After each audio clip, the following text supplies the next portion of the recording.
Good evening, everyone. Thank you for logging in tonight for DCFPI's annual reception and 20th anniversary celebration. I'm Erica Williams, Executive Director of the DC Fiscal Policy Institute, and I'm coming to you live from my home office. Welcome.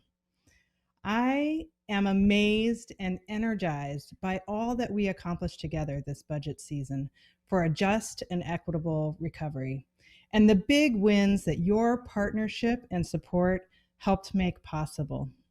As we sit back and enjoy tonight's festivities, I hope you'll join us in the chat box and on social media using DCFPI20. We might be apart, but we can still celebrate the change we created together, even if virtually. So happy 20th DCFPI, and everyone, I hope you enjoy the show.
These milestones over the past 20 years were monumental gains for the DC Fiscal Policy Institute, and more importantly, for the tens of thousands of DC residents that they've helped to afford housing, food, childcare, and other necessities.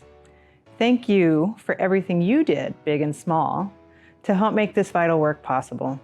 During my 18 years in the district, it has been inspiring to watch DCFPI secure and implement much needed policy change through the budget. You all know that a budget reflects the city's priorities and values, and DCFPI has been working to ensure that all of DC residents have a secure economic future. While I worked on state fiscal policy for the Center on Budget and Policy Priorities, I witnessed historic expansions to the Earned Income Tax Credit, the end of time limits on TANF cash assistance for DC families struggling the most, and the development of a strategic plan to make homelessness rare, brief, and non-recurring, among many other incredible gains. For me, this work really hits close to home. I grew up in a single mom family, just me, my mom, and my sister, as a Black biracial kid in a conservative, very white town. And when my sister and I were very little, my family accessed many of the benefits that DCFPI works on. And even when we'd moved out of poverty, we still struggled, sometimes to keep the house heated, or to buy groceries, or to get the car fixed. And I know my mom struggled a lot with things like finding reliable, safe, and affordable childcare for me and my sister.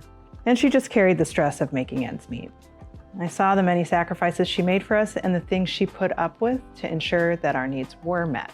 So I am motivated every day by the belief that none of us, no matter who we are, where we live, what we look like, should have to struggle to get by, to care for our kids, or to live to our fullest. I believe that the long-standing inequities faced by Black and brown folks living on low incomes is caused by a history of structural racism and economic inequality built up and reinforced through policy and practice over time and to this day. And that means I also believe that if intentional policy choices can create insecurity, hardship, and exclusion, then intentional policy choices can bring about an economy of abundance, opportunity, and inclusion.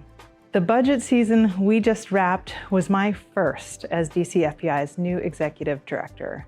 And what a first budget to experience. After nearly a year and a half of loss and uncertainty due to the pandemic, the fiscal year 2022 budget offered all of us a chance to repair the racially disparate harms of the COVID-19 crisis and to truly build back better to an anti-racist, equitable economy.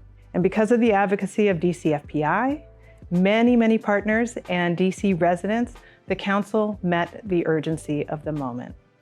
The Council also approved a modest tax increase on DC's wealthiest residents. That tax increase will raise over $170 million a year by 2025 to invest in higher wages for childcare educators, housing for 2,500 individuals and families, and a boost to the incomes of our lowest paid workers. The DCFPI team will work hard in the coming years to not only ensure that these promises are fully implemented, but to leverage the momentum of this moment to continue to dismantle long-standing racial and economic inequities in income, wealth, education, employment, and health. I'm also excited to share that DCFPI is the grateful recipient of a $100,000 challenge grant from the Center on Budget and Policy Priorities to help us make this work possible. This means that the center will match dollar for dollar all new and increased donations made to DCFPI, including gifts made tonight, up to $100,000. The donation link can be found below, and I thank you in advance for any level of support that you can show us tonight.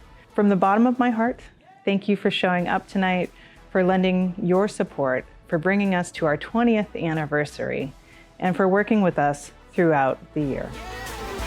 Yeah, we're back to it. Good evening. I'm Judith Sandalo, Chair of the DC Fiscal Policy Institute's Board of Directors. Thank you for joining us tonight and for lending your support to this wonderful organization. As we celebrate our 20th anniversary, let's take a moment to recognize some of the visionaries who helped launch DCFPI and make it the effective organization it is today.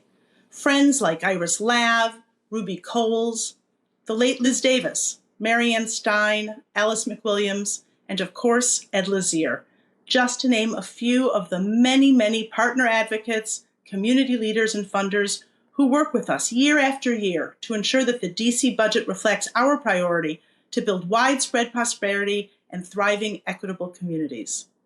By now, you know why I am so thrilled to welcome our new Executive Director, Erica Williams, to her first annual reception. The board conducted an exhaustive search to find the right leader for this next chapter of DCFPI, and boy, did we strike gold with Erica. The intelligence, insight, and vision that she brings to this work is invaluable and uncommon. We are delighted to have her leading our terrific team. As a DC resident and executive director of an allied organization, Children's Law Center, I'm privileged to see the impact that DCFPI has on our community every day. Securing important wins like ending TANF time limits, expanding the Earned Income Tax Credit, and the passage of the Birth to Three for All DC Act have been monumental for the district and our residents. And I'm grateful to our supporters, to partners like Spaces in Action, and to each of you here tonight for helping to make it all possible. The work, it's far from done. We can't keep fighting for a just recovery without your continued support. DCFPI needs to raise $10,000 tonight to support our ongoing research and analysis. And as Erica mentioned, the Center on Budget and Policy Priorities is going to match all new and increased contributions made this evening. So make your gift tonight by clicking the link on your screen in support of DCFPI. Let's keep this momentum going into 2022. Thank you. My name is Jacob Feinspan. I'm the Executive Director of Jews United for Justice. And when I started doing this work 14 years ago, one of the first institutions that I met was the DC Fiscal Policy Institute, which about 10 years ago was named in a Washington City paper as a rapid response wonk squad, which I don't know that I can think of a better way of describing the way that DCFPI shows up and always delivers in responding to the needs of coalitions and responding to what council members need to be able to understand an issue and help to move it forward. From paid family medical leave to paid sick days to affordable housing and homelessness funding to TANF to this summer's enormous victory through the Just Recovery DC campaign that's going to raise $500 million over the next 4 years in new taxes to fund early childhood programs and homelessness and put money directly in the hands of low-income families in the city. There's just not a campaign that happens in DC that DC Fiscal Policy Institute isn't a part of and doesn't help move forward. And so we're so grateful for this team's work and look forward to many, many years together moving the city forward. My name is Father John Ensler. I am the president and CEO of Catholic Charities here in the Washington area on the Maryland side in DC.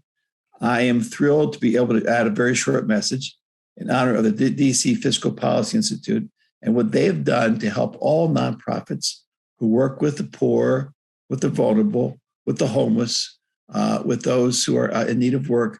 All those issues that I just mentioned are issues that the fiscal policy group helps us to figure out and answer in a very special way. I'm thankful for their lobbying. I'm thankful for their advocacy.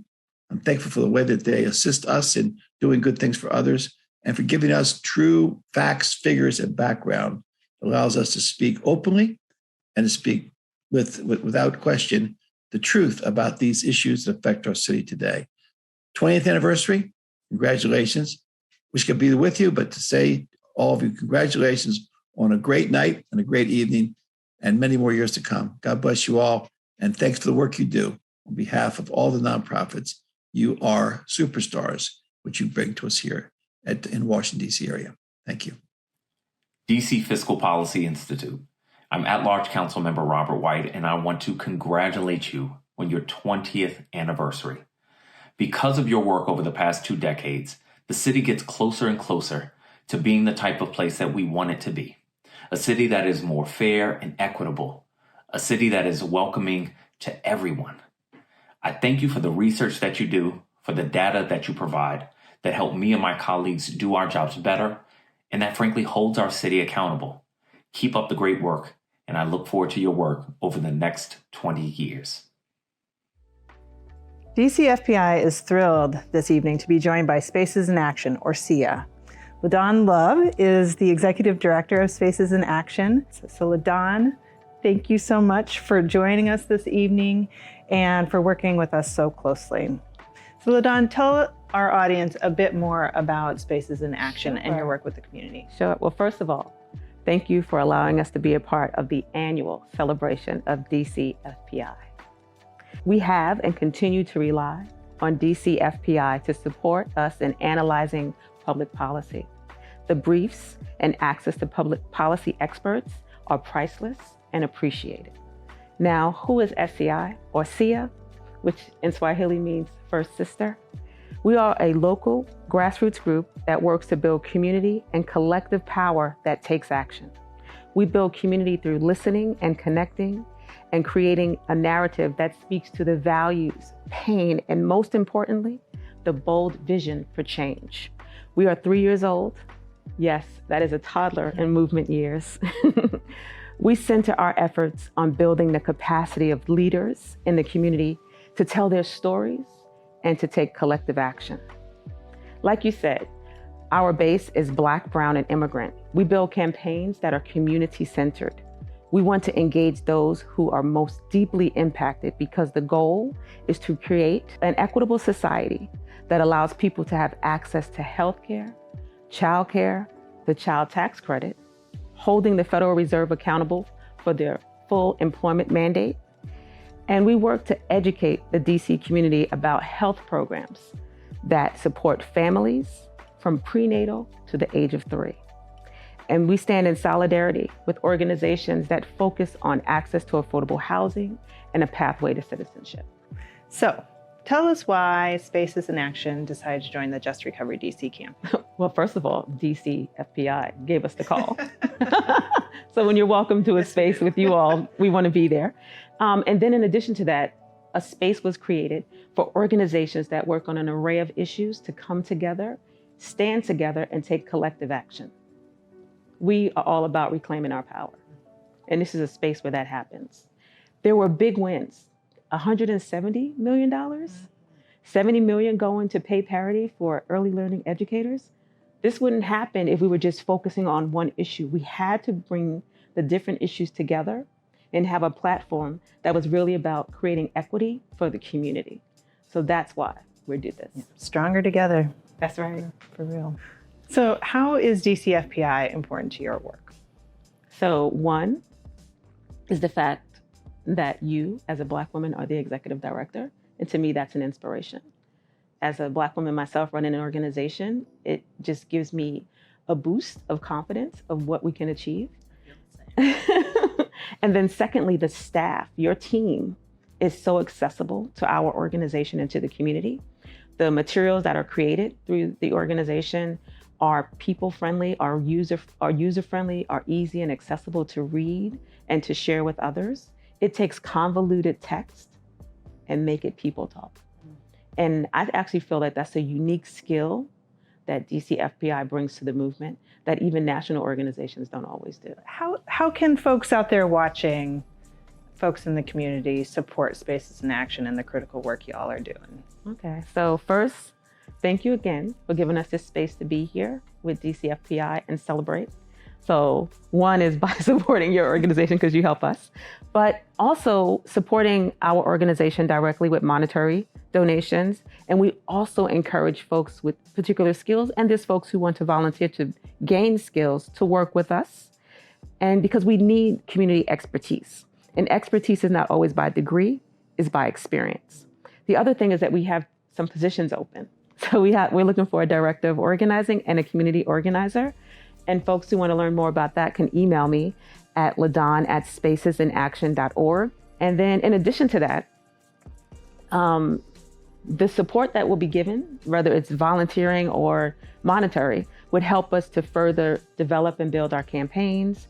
And our campaigns include working to increase access to childcare, increasing wages to the providers, expanding and making permanent the child tax credit, holding the Federal Reserve accountable to their mandate for full employment, meaning everyone who wants a job should have a job, continuing to build our bilingual program with interpreters and making sure that we translate our materials into Spanish.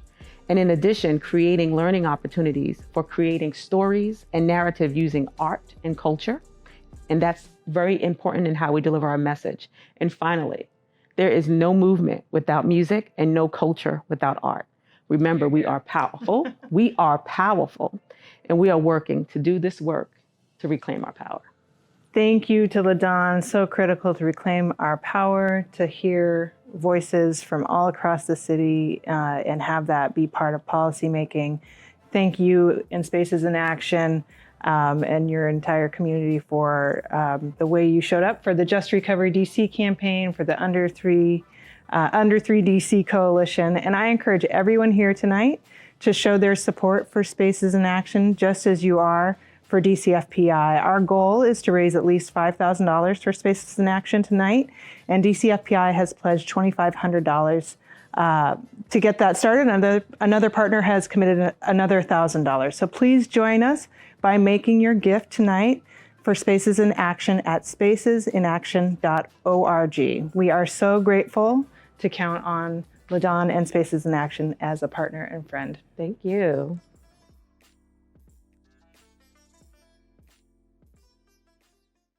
Hi, my name is Robert Henderson. I'm Vice Chair of the Ward 5 Education Equity Committee. A few years ago, I decided I wanted to be more involved in education advocacy. But education in DC is really confusing, so I didn't really know where to start. I did some research and I came across DCFPI.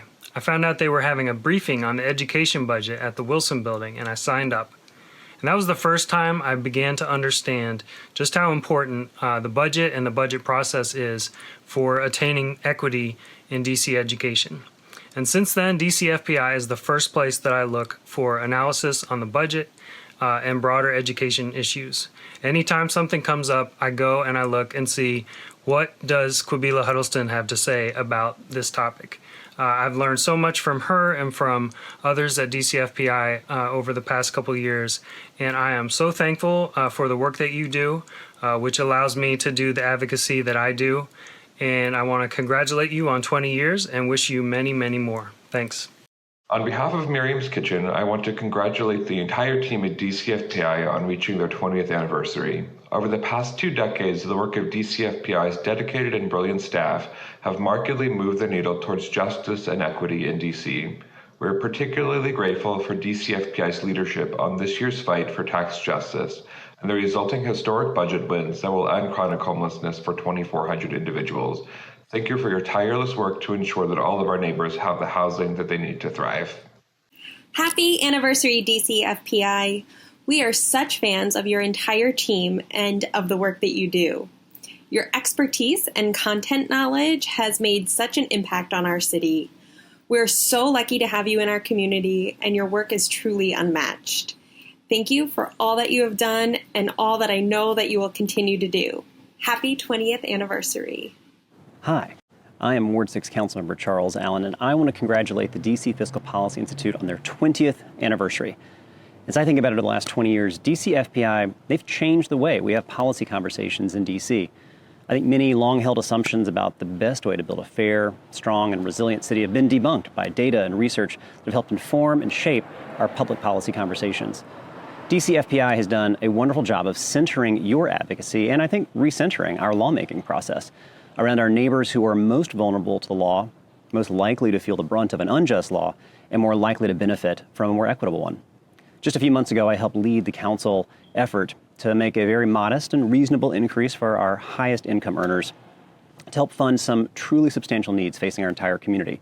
That's childcare costs and just wages for childcare professionals, that's housing for our neighbors who are unhoused, and a monthly basic income for our lowest income working families. I think these will be transformational, but it's also hard to imagine a path to victory, a path to success that wasn't benefited by the thoughtful and hard work that was paved by the great conversations and the work done by the DC Fiscal Policy Institute. I look forward always to the testimony that DCFPI provides at the council, as well as the informal conversations that we have along the way about our laws and about our budget and about the ways in which we make our city a more fair and a more just place to call home. So congratulations to everyone who plays a part with the DC Fiscal Policy Institute. I know that I'm going to be seeing you again very soon in a hearing upcoming. So thanks again, everyone. Enjoy the night, and congratulations again on a wonderful 20th anniversary. DC scored a big win for racial equity and economic justice this summer when the DC Council voted to raise taxes on 4% of DC's highest income residents and invest that money back into our communities. This historic vote puts us on the path to an anti-racist and equitable economy for future generations. No one with less than $250,000 in income will pay the new tax, and nearly all of the revenue raised will come from millionaires. The new tax will raise more than $170 million a year by 2025. This new revenue will go right back into our communities by providing affordable housing for 2,500 households, ensuring fair wages for thousands of DC's early childhood educators, most of whom are Black and brown women, and putting more income into the pockets of about 40,000 working families with low incomes by implementing the strongest earned income tax credit in the country. These investments take aim at long-standing inequities and will help DC emerge from the pandemic stronger than it was before. That means a better chance for all of DC's communities to thrive. We couldn't have made it this far without strong leadership from the DC Council and enormous effort from community leaders and DC residents. And we're just getting started. Join the Just Recovery DC campaign as we continue to fight for an anti-racist, equitable future for all of DC's residents. Hello, everyone. I'm Tazra Mitchell, Policy Director of DCFPI. I join everyone in thanking you for showing up for DCFPI tonight, just as you've been showing up for us all year, and really the past 20 years. When COVID-19 came to DC and nearly shut everything down, DCFPI quickly pivoted to rapid response to the coronavirus and its grave threat to public health and our economy.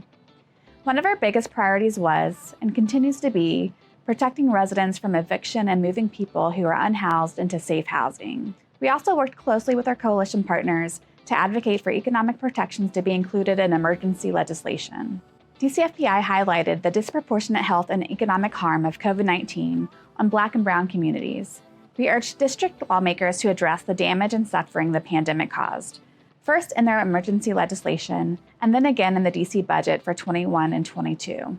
We analyzed the data and showed how COVID-19 is hitting Black residents especially hard, from death rates to business closures to the disproportionate racial makeup of frontline workers putting their lives on the line to keep the district running. We also reported how Black small businesses in DC were less likely to receive a PPP loan in the district due to structural racism and less access to capital and technical assistance. We called for policies that provided targeted support and protections for low-wage and Black workers on the front lines, and for small businesses in need of relief. This analysis received national attention in Time Magazine and CNN, putting additional pressure on local lawmakers. DCFPI was only able to pivot quickly and help launch the Just Recovery DC campaign because of our funder community and its unrestricted support that allows us to respond to the needs of the time and to show up for community and our partners in the ways that they need us. And that is why we are so grateful to the Center on Budget and Policy Priorities for providing us with a $100,000 challenge grant for unrestricted support. So please, make your gift to DCFPI tonight, and then go on social media and ask your friends to do the same. Don't forget to use the hashtag DCFPI20, and thank you so much for your support. They are one of our longest running coalition partners.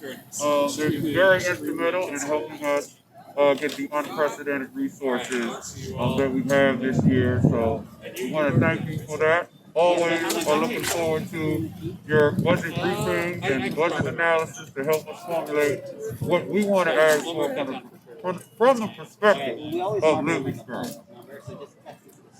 Yes, definitely. Yeah, I just want to say thank you too. It's been a real good pleasure working with you guys with the fair budget, the Way Home campaign, People for Fairness Coalition, and all the great work that we have been doing over the last years.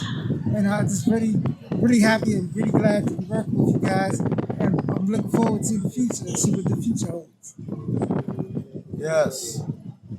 Thank you. From a happy PFFC member, we thank you. And we will be still a family together and working with you all in the future. Thank you. And last but not least, here's your buddy Andrew Anderson, Outreach Director of PFFC. Thank you very much. Thank you for a year full of excitement. I can't say enough. I just hope that we continue to network and build on a great future. Thank you again. Happy birthday, DC Fiscal Policy Institute. I'm Pastor Mike Wilker from Lutheran Church of the Reformation in Ward 6. I'm also one of the co-chairs of the Washington Interfaith Network. I'm standing down by the Navy Yard in the middle of one of the fastest growing neighborhoods in DC. I'm here because I want to illustrate the power of DC Fiscal Policy Institute to shape the district for the good of all. The development in this neighborhood involved millions of dollars of DC tax investments and benefits and real estate deals. It involved district funding for affordable housing, public housing, libraries, school modernization, and infrastructure. DC Fiscal Policy Institute's deep knowledge of DC's finances helps neighborhood residents and justice-minded people across the district make sure our district funds benefit the common good rather than the private accounts of a few. But we've got more work to do. 20 years ago, DC tore down the Arthur Capers and Carrollsburg homes. 700 mostly black families were pushed out while the neighborhood was redeveloped, well, at least gentrified. Behind me are 2 blocks that are parking lots where 300 black families should be living today in the heart of this neighborhood. I hope DC Fiscal Policy Institute and the rest of us combine knowledge with power to make sure this neighborhood and the rest of DC are just, healthy, and peaceful. Celebrate every night, DC, because there is good work to do every morning. Hello, everyone. My name is Quabila Huddleston, and I work to ensure that all children in DC have a fair chance to thrive in life. Childcare is an essential part of our economy and foundational to our workforce. Black and brown women are the backbone of the early childcare sector in DC, working day in and day out to provide a safe learning space for DC's earliest learners while their parents and caregivers go to work. For too long, these women have been underpaid. So we are thrilled that DC will be increasing their wages and will work hard in the coming weeks and months to ensure the new compensation occurs quickly and fairly. Additionally, this past budget season, the council leveraged local dollars to fully fund school-based mental health, ensuring all students in all public schools have access to vital behavioral health services at a time when they are dealing with unprecedented levels of stress and trauma. This is amazing, but we know that fully funding school behavioral health services is just one of the many steps that DC must take to close racial and income gaps in student learning that the pandemic has exacerbated. We will work with city leaders to ensure that annual increases to the student funding formula keep up with real costs and that DC Public Schools' new school funding model leads to school budgets that are more predictable and stable. We will also keep pushing for more transparency around school finances. Last but certainly not least, we'll keep demanding that the district make deeper, long-term investments to repair the harm that DC's legacy of racial, economic, and housing segregation has caused Black and brown children, families, and communities. Good evening. I'm Kate Coventry, a senior policy analyst with DCFPI, and I work on a range of issues affecting low-income residents of DC, particularly TANF, interim disability assistance, and homelessness. As a member of the Way Home campaign, the campaign to end chronic homelessness in the district, DCFPI envisions a future where no one is chronically homeless and no one dies without the dignity of a home. This year's budget was one of the most important in DC's history. By raising taxes on DC's wealthiest, the council committed to making ongoing, transformative investments in affordable housing dedicated to residents experiencing homelessness, and also leveraged federal and local dollars to make stronger investments in the production of affordable housing, housing vouchers, and public housing repairs. Looking forward, DCFPI will be working to ensure that these housing investments reach residents as quickly as possible, that future housing investments match the ongoing need, so that residents are no longer homeless for years, and that the district invests in homelessness prevention to help residents avoid homelessness. For many years, I've been involved in activities in DC focusing on human rights and social justice. I'd like to congratulate DCFPI on its 20th anniversary. Washington, DC is most fortunate to have you. Your website is a go-to place for reading the latest studies you've done on issues related to housing, homelessness, and health, and many other issues challenging DC's low-income community. Your emails keep us up to date on the latest news on this topic. Your annual budget briefings always bring important insights on the DC budget. And your continuous advocacy for the rights of low-income DC residents, leading to many victories, is laudable. On a personal side, DCFPI was the first organization to endorse the People for Fairness Coalition Downtown DC Public Restroom Initiative. Its goal of clean, safe public restrooms in needed areas of DC, an initiative for which I am mentor and advisor. Kate Coventry, who I would like to give a special shout out to, has from the beginning been a valued advisor. She's guided us through the process of obtaining support from all DC council members when Councilmember Nadeau presented Bill 220223, Public Restroom Facilities Installation Promotion Act. This bill is now law and being implemented, and she has participated on our presentations to diverse audiences and written articles for local media. Thank you, DCFPI. Hello, I'm Debbie Shore, founder and executive director of Sasha Bruce Youth Work and a proud supporter of the Fiscal Policy Institute. I am so happy to add my voice here to the celebration of its 20th year anniversary. Fiscal Policy Institute is an important part of every worthy advocacy campaign in the city. It is to them that we providers and advocates go to get the best information, the most accurate information about what the budget numbers mean.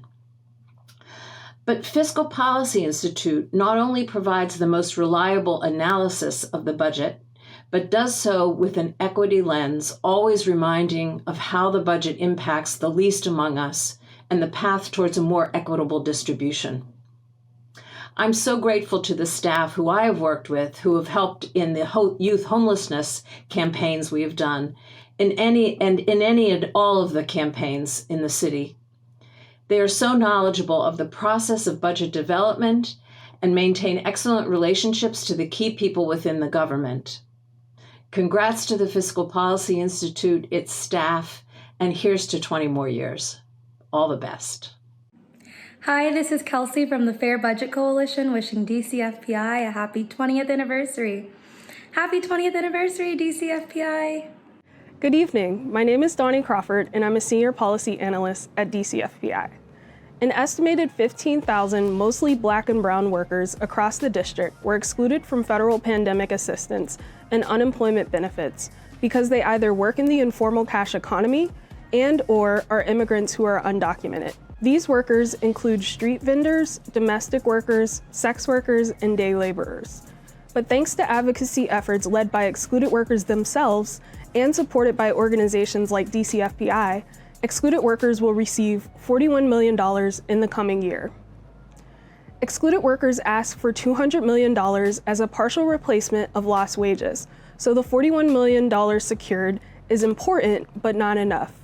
In the coming year, DCFPI will continue to support the Excluded Workers Coalition to secure the appropriate investments needed to ensure a just recovery for these workers. We are also looking forward to the DC Council's upcoming fall legislative session, where we plan to advocate to strengthen its comprehensive cannabis bill, among other things.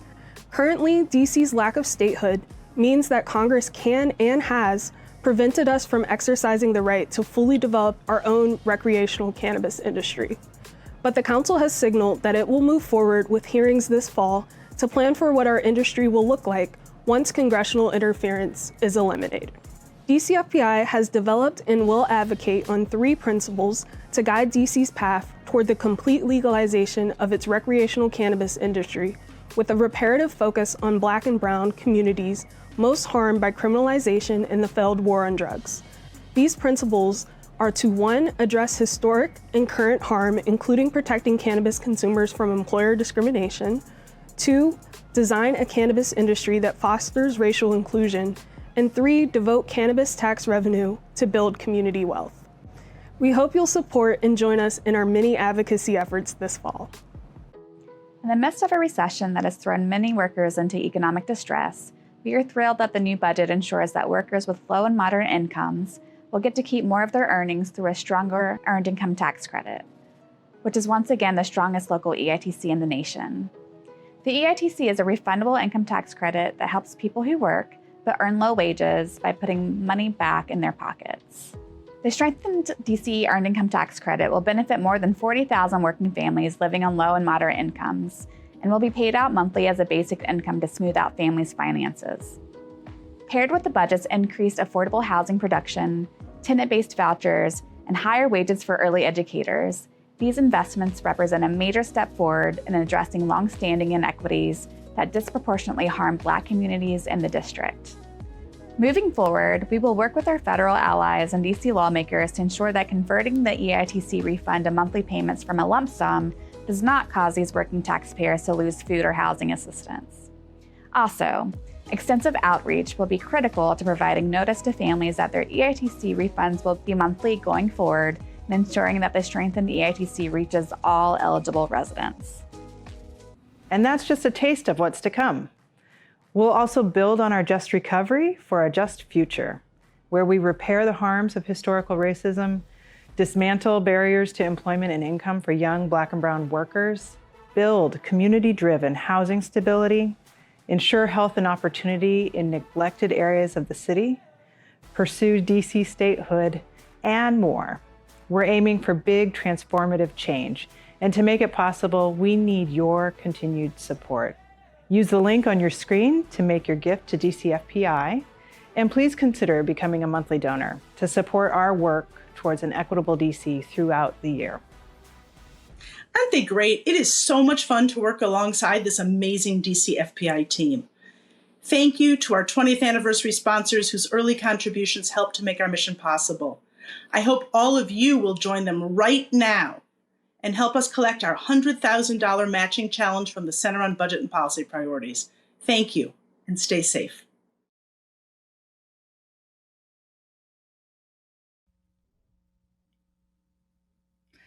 Wow, everyone, what a great night.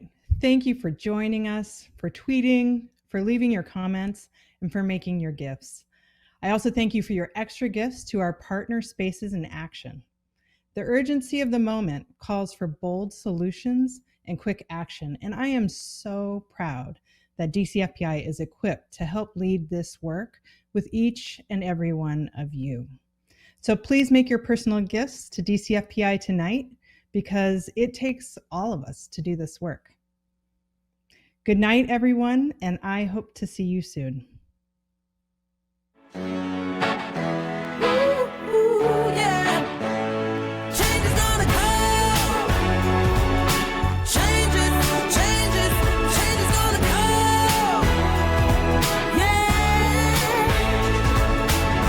There's a road up ahead, got my face towards the sun.